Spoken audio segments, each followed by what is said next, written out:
Good morning. It is the 23rd of March 2021 today, and I'm making this video for my future self, or anyone in the future really who's watching this video and looking back and seeing what the year 2021 was like. So I am 21 and a half years old right now, and I wanted to make a video like this, like a Dear Future Mitch video for a while, and so I'm making it today because I'm out of video ideas. But basically, this is a time capsule video. So if you're watching this in the year 2050 or 2060 and that, I'm sure things have changed a lot and other things haven't changed at all. And so, yeah, I'm just making this video for my future self. If you're watching this before then or after then, hey, future descendants of mine, it's nice to see you. So what's happening in my life right now, since you're probably living a very different life, is that I'm at home, busy doing my 4th year of computer engineering, and I am busy living through the coronavirus pandemic. It's been particularly unpleasant in the last year for a lot of the world to deal with COVID and to deal with the ramifications of staying home, losing loved ones, entire ways of life being disintegrated. And I haven't been really that affected by it in terms of the kind of privilege in that I've got. I mean, I stayed at home and just worked, and no one that I knew really closely that got sick or died or anything. And so, you know, I'm very grateful for that, but a lot of the world has been torn apart by COVID, and I really hope that by the time you're watching this, we've bettered our responses to pandemics, and we haven't had any pandemics since COVID. But yeah, no, things are going all right at the moment, just doing some varsity work, just staying at home. Really wish I could be back on campus or surrounded by more friends, because my day-to-day life at the moment is just sit in front of this computer and graft, either do varsity work or edit a video, or do the hive work for the company that I'm doing. You know, it's not a lot of variety and not a lot of socializing. I think I was talking to a friend earlier today, and she said that the hardest thing at the moment is just not seeing people and not spending time with people, and that really sucks. It really, really does suck, and I really hope that in the future we're spending more time with each other and are grateful for the time that we get to spend with each other. I'm busy looking at my notes right now. Future predictions. I don't know what's going to be happening in the year 2050, really. I really hope that we've gotten our space program off the ground properly. I mean, Musk and them want to go to Mars by the end of this decade, 2030, I mean, in 2 years' time. And so I really hope that by the time you're watching this in 2050, that we've got lots of space travel happening, that people are regularly going to Mars. I really believe that'll happen. I really think with the science and the progress that's being made so far, barring any unforeseen circumstances, we should easily have space travel and a Mars base and a thriving colony there by 2050. And so that's really exciting, because you're watching this and you know what's happened, and I don't know what's happened.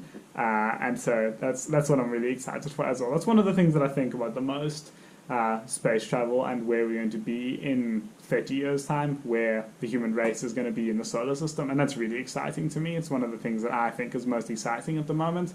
In terms of other science and technology, cloud computing, cell phones, I wonder if we'll still have cell phones in 2050, or if we would have migrated to something like a Neuralink, chip implant in your head, or voice assistance, or super intelligent AI. I don't know, I'm busy doing an AI course at the moment, and it's really interesting. Don't know if we'll quite have super intelligence by 2050, but I hope so. I hope Ray Kurzweil and his book The Singularity is Near is right in predicting that we're going to have super intelligent AI sooner rather than later, so that we can have more advanced technologies and more advanced ways of improving life on Earth, really. Because that's my biggest fear, is that life is going to end. I really hope that by the time you're all watching this in 2050, I'm still alive. I should be. I'll only be 50 years old.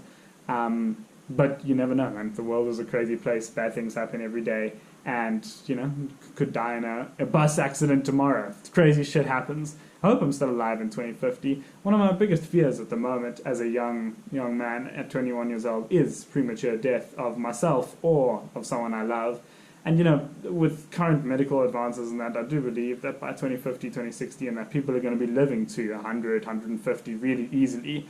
Just with the kind of pace of innovation and science and technology. And I hope I'll be one of those people that lives to 150, even to 200, just to see the kind of science and technology that people on Earth create, and that we as a species develop, and all the things we can achieve and accomplish, and all the wonderful things that science and technology and that people working together can create. And so I really hope to be around to see some of that. But you never know, hey? Got to make the most of every day, because who knows how long each of us is going to last on the Earth. Busy looking at my notes here. But yeah, no, at the moment, my life plan is kind of finish varsity at the end of next year. Try spend as much time with friends and family as possible. Enjoy it. After COVID, I think we've all realized how important it is to spend time with those we love. And so, to spend a lot of time with people. At the moment, we've got some load shedding in South Africa, as I'm sure we will for the next 5 to 10 years, because no solutions to our electricity problem seem forthcoming. And so I don't think I'm going to be staying in South Africa for the rest of my life. Immigrating to another country seems very appealing, and all of the young people around me at varsity and that are pursuing difficult degrees and that all have the intention of leaving, or at least leaving for a bit and maybe coming back. And so, if I'm around in 2050 and that, which I should be, I really don't think it'll be in South Africa. I don't know. In my mind right now, I really like the idea of Western Europe, somewhere there, one of the Scandinavian countries, maybe the UK, maybe Canada, maybe America, depending on how the space race takes off, and if, as it looks like it's going to, if Texas becomes like the space hub, the space port for the planet, and I want to be involved in the space sector, Texas might become the new place to live, and so we'll see with regards to immigrating. I just don't see a great future for South Africa in the next 20 to 30 years, maybe past that, pending a small revolution or pending some major change in the way we govern our politics. I don't see much change in terms of infrastructure building, in terms of government spending, the kind of big ticket items that do change the way an entire country runs and its population experiences life. I don't see any big changes in the politics and governance of the country anytime soon. And young people aren't going to hang around while old politicians dither, steal, and promise the population things that they can't deliver on.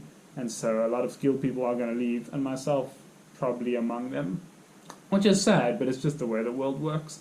And I think as the years go on and we have maybe climate change-induced refugee crises on a larger scale than we've seen already, you're going to see more and more people moving across the world to where there are opportunities, to where there is work. And even to other planets. If the Mars system really takes off in that, and jobs in that are going to be needed, are going to be plentiful on Mars because there's going to be a shortage of labor, people will move to Mars just because of work. People will move their families to Mars and to lunar orbiting stations and that, just because there's work there. And I don't want to get too deep into future predictions, but I think that mass migration is going to become more and more common. I'm sure nationalism won't die off in the next 30 years by the time you're watching this video, but I really hope that we don't have any more global crises in the form of wars or conflicts, and nations really start working more together to achieve big goals, lofty aspirations like going to space and going to Mars and that. Although I doubt it. I doubt that nationalism is going away anytime soon. It hasn't for the last 300 years, 3,000 years really. And so, interesting to see where that goes, because at the moment, the world powers are the US, China's becoming, if it's not already, a burgeoning superpower, and what those nations do with their incredible power and wealth in the next 30 years is going to be very interesting. And then, on a smaller personal note, this is me right now, just enjoying the time I've got around at the moment. I'm at home, winter's coming soon, so I'm looking forward to the cool air and that. Looking forward to spending some time with the family, spending some time with Maria, spending some time with my friends, because a lot of my friends are graduating this year. And a couple of us are obviously staying behind to do a 5th year of engineering to complete our degrees, and I'm really looking forward to just being around young people soon and just making the most of our youth. And I hope that wherever you are watching this in time and space, you're enjoying your life right now. Hope Future Mitch is watching this and that you're doing well, and that you've accomplished so many of the great things that you want to accomplish. Starting a business, starting a family, making enough money to be financially secure, making a big impact on the world, making the world a better place, as trivial and as stupid and as cliche as it sounds, just creating some cool things in the world for other people to enjoy and to live better lives. At least that's the ultimate goal that I tell myself. Anyway, thank you for watching. That's 10 minutes. Cheers, and I will talk to you soon in the next video. I know my entire vlog is basically a time capsule for the future, but I thought I'd make just this one video so that future historians can quote me for all my correct predictions and see where Mitch Williams was when he was 21 and living in South Africa and still a student trying to find his way in the world. So cheers. Thanks for watching.